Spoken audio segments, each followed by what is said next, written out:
సాక్షాత్తు ఆర్థిక శాఖ మంత్రి అయినటువంటి పయ్యావుల కేశవ గారి నియోజకవర్గమైనటువంటి ఉరవకొండలో కూడేరు గ్రామము, కొరగూడు గ్రామంలో క్రైస్తవులు శాంతియుతంగా ప్రకటించేటువంటి సువార్త పత్రికలు, ఆ తర్వాత పవిత్ర గ్రంథమైనటువంటి బైబిల్ పంచుతూ శాంతియుతంగా సువార్తను ప్రకటిస్తున్నారు. ఆ గ్రామంలో వాళ్ళు వెళ్ళిపోమన్నారు. వెళ్ళిపోయి బయలుదేరి వచ్చేటువంటి చివరి క్షణాలలో ఊరి బయటకు వచ్చిన తర్వాత వారిపైన విచక్షణ రహితంగా వారు వెళ్ళినటువంటి వాహనాన్ని ధ్వంసం చేసి వారిని కూడా వాహనంలో నుంచి బయటికి లాగివేసి దగ్గర ఒక 5 లీటర్ల పెట్రోలు వాటర్ బాటిల్స్ తీసుకెళ్లి వాహనం పైన చల్లి అక్కడ వాహనంను తర్వాత సువార్థికుల పైన చల్లి వాళ్ళని చంపడానికి ప్రయత్నం చేసి ఉంటున్నారు. ఆ విషయంలో భాగంగా కూడేరుకి సంబంధించినటువంటి పోలీస్ స్టేషన్లో మేము కంప్లైంట్ ఇవ్వడానికి వెళితే నాన్ బెయిలబుల్ కేసులు సెక్షన్స్ పెట్టి కనీసం వాళ్ళని స్టేషన్కి కూడా పిలిపించకుండా వారికి బెయిల్ ఇచ్చి వెళ్ళినట్లుగా మాకు సమాచారం ఉన్నది. ఆ సెక్షన్స్ కూడా 191, 193 ఆ తర్వాత అలా పెట్టారు. యాక్చువల్గా దీనికి పెట్టాల్సింది 302 అటెంప్ట్ మర్డర్ కేసు పెట్టాలి. ఈ భారతదేశము లౌకిక దేశంగా పిలువబడుతుంది. రాజ్యాంగం మనకి కొన్ని హక్కులు కల్పించింది. సువార్త ఎవరు ఏ మతాన్నైనా కానీ ఇతరులకు ఇబ్బంది కలిగించకుండా ప్రకటించేటువంటి భావ స్వేచ్ఛ కలిగినటువంటి ఈ దేశం. అలాంటిది ఈ దేశంలో ఎవరు కూడా సువార్త ప్రకటించేదానికి లేదు, మేము దాడి చేస్తాము అని చెప్పేసి ఆ విధంగా ఇప్పుడున్నటువంటి కూటమి పెద్దలు, నాయకులు ఆ విధంగా ప్రవర్తిస్తున్నారు. మన ఇదే ఉండి నియోజకవర్గంలో రఘురామకృష్ణరాజు గారు ప్రాతినిధ్యం వహించినటువంటి ఆ నియోజకవర్గంలో దాదాపుగా 7 చర్చిలను కూల్చివేసి అక్కడ 7 మందిరాలు లేకుండా అక్కడ చేస్తున్నటువంటి దుర్మార్గమైనటువంటి చర్య. రఘురామకృష్ణరాజు గారు ఈరోజు డిప్యూటీ మేయర్గా ఉంటున్నారు, డిప్యూటీ స్పీకర్గా ఉంటున్నారు. ఆయనకి ఈ మీడియా మూలంగా తెలియపరిచేది ఒకటే విషయం సార్, మీలాగా బ్యాంకుల్ని దోచేసి క్రైస్తవులు ఎవరు ఈ దేశాన్ని వదిలి పారిపోవాలని ట్రై చేయట్లేదు సార్, అది మీరు గుర్తించుకోండి. మీలాగా 1000 కోట్లు దోచేసి ఏ క్రైస్తవుడు దేశాన్ని వదిలిపెట్టి వెళ్ళట్లేదు. క్రైస్తవులు ఎంతసేపు ఉన్నా కానీ ఈ లోకానికి, ఈ దేశానికి వచ్చినటువంటి విషయం ఏమంటే సువార్తను ప్రకటించడానికి వచ్చారు. హాస్పిటల్స్ని, తర్వాత ఎడ్యుకేషన్ని, విద్యను ఈ విధంగా పంచడానికే వచ్చారు. ఏ క్రైస్తవుడు మీలాగా ఉన్మాదపు చర్యలు, బ్యాంకులు మోసం చేసి ఆ ధనాన్ని కాజేయాలని ఎవరు ప్రయత్నం చేయలేదు సార్. రఘురామకృష్ణరాజు గారు మీరు గమనించండి, సాక్షాత్తు అంబేద్కర్ గారు ఈ రాజ్యాంగ నిర్మాత, ఆయన ఫోటోనే మీ ఉండి నియోజకవర్గంలో లేకుండా చేశారు మీరు. అది మీరే మీ విజ్ఞతకే వదిలేస్తున్నాము. మీరు కక్షపూరితమైనటువంటి రాజకీయాలు చేయొద్దండి. క్రైస్తవులు ఎంతసేపు ఉన్నా కానీ వృధా స్వభావం కలిగిన వారు ప్రేమించేవారు. మాకు బైబిల్ తెలియపరుస్తుంది, మీరు శత్రువుని సైతం ప్రేమించండి, వారి గురించి ప్రార్థన చేయండి అనే మాకు బైబిల్ సెలవిస్తుంది సార్. కాబట్టి మీరు గమనించి ఇప్పటికైనా కానీ ఉండి నియోజకవర్గంలో పడగొట్టినటువంటి 7 మందిరాలు కట్టడానికి మీరు అనుమతి ఇప్పించండి. మీరు ఇలాగా మీరు ప్రజల్ని రెచ్చగొట్టే మాటలు మాట్లాడుతూ ఈరోజు మీరు మాట్లాడినటువంటి మాటలకు సేమ్ అదే విధంగా కూడేరు మండలం కొరకోడు గ్రామంలో కూడా అలాగే జరుగుతుంది సార్. వీళ్ళు జై శ్రీరామ్ అనేటువంటి టీషర్ట్లు ధరించుకొని వచ్చి మరీ దాడులు చేస్తున్నారు. ఎంతవరకు నిజమో మీరు ఒకసారి గమనించండి సార్. ఇది లౌకిక రాజ్యం కాబట్టి కూటమి పెద్దలైన చంద్రబాబు నాయుడు గారికి ఈ విధంగా నేను తెలియపరుస్తున్నాను. ఈ లౌకిక రాజ్యంలో ప్రతి ఒక్కరికి భావ స్వేచ్ఛ కలిగినటువంటి ఈ దేశంలో మేము సువార్తను ప్రకటించకూడదా? మేము అలాగా బలవంతంగా సువార్తను ప్రకటించి క్రీస్తు వైపును మళ్లించాలంటే ఈ రోజు మాకు దేశం మొత్తం మీద కనీసం 10% కూడా లేనటువంటి మా క్రైస్తవ లోకము అందరూ దేవుని క్రీస్తుని వెంబడిస్తున్నారే కానీ ఎవరు స్వీకరించి వాళ్ళ కులాలకి దూరంగా లేనటువంటి స్థితిలో ఉంటున్నారు. మన సనాతన ధర్మి అయినటువంటి పవన్ కళ్యాణ్ గారు ఎక్కడికి పోయారు సార్? మీరు అదే హోమ్ మినిస్టర్ గారు ఎప్పుడు నేను నా హ్యాండ్ బ్యాగ్లో బైబిల్ పెట్టుకొని తిరుగుతున్నానని చెప్పేసి మీరు గెలిచి ఎమ్మెల్యేగా పదవులు పొందుకొని మినిస్టర్గా పొందుకున్న మీరు కేవలం నామిక వాస్తవమే హోమ్ మినిస్టర్గా మీరు ఉంటున్నారా? మీరు ప్రజల్ని కాపాడుకోవడానికి లేదా అనితా మేడం గారు? మీరైనా గమనించండి, మీరు కూడా ఒక ఎస్సీ కుటుంబానికి చెందినటువంటి వారు. మీరు అలాంటిది మీరు క్రైస్తవుల పట్ల ఈ విధంగా దాడులు జరుగుతుంటే, హింసిస్తుంటే, కొడుతుంటే మొన్నటికి మొన్న నన్సుని లోపల పెట్టి మీరు హింసించారు. ఇదేనా కూటమి ప్రభుత్వ పాలన అంటే?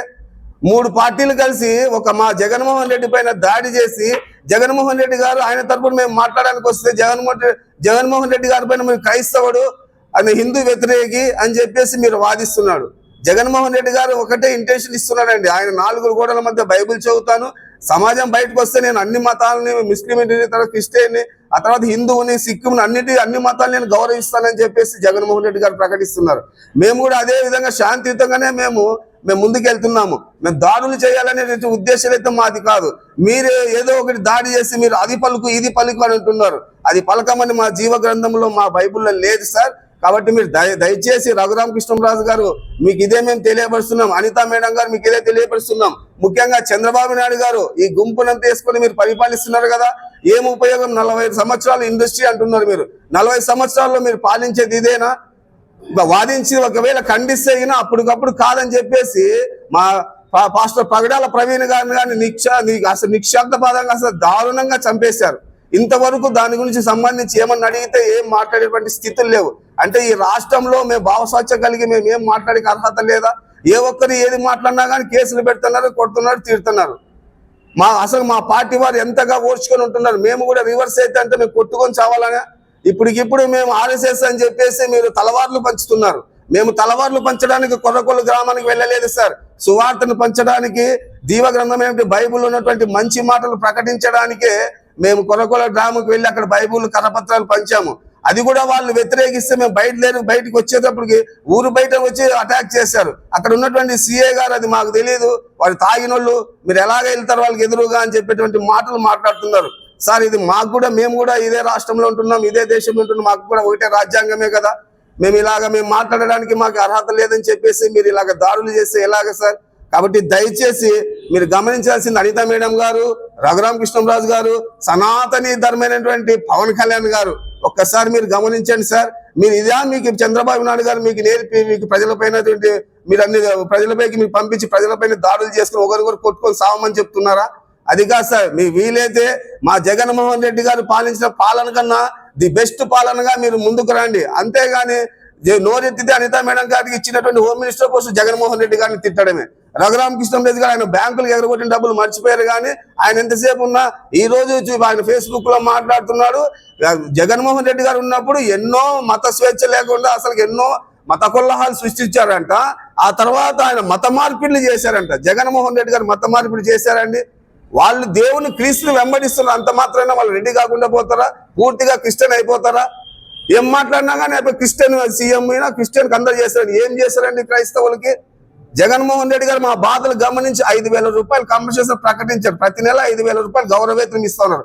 అది కూడా ఇవ్వకుండా పాస్టర్ ప్రవీణ్ పగడాగాలు మరణ వార్తను కప్పిపుచ్చడానికి దాన్ని మభ్యపెట్టారు. మేమన్నీ యుద్ధమాలు చేసాం, మేము స్ట్రైకులు చేసి పెడితే లేదని కూడా చివరాఖరణ మొన్న క్రిస్మస్ 24వ తారీఖున మీరు డబ్బులు వేస్తారు.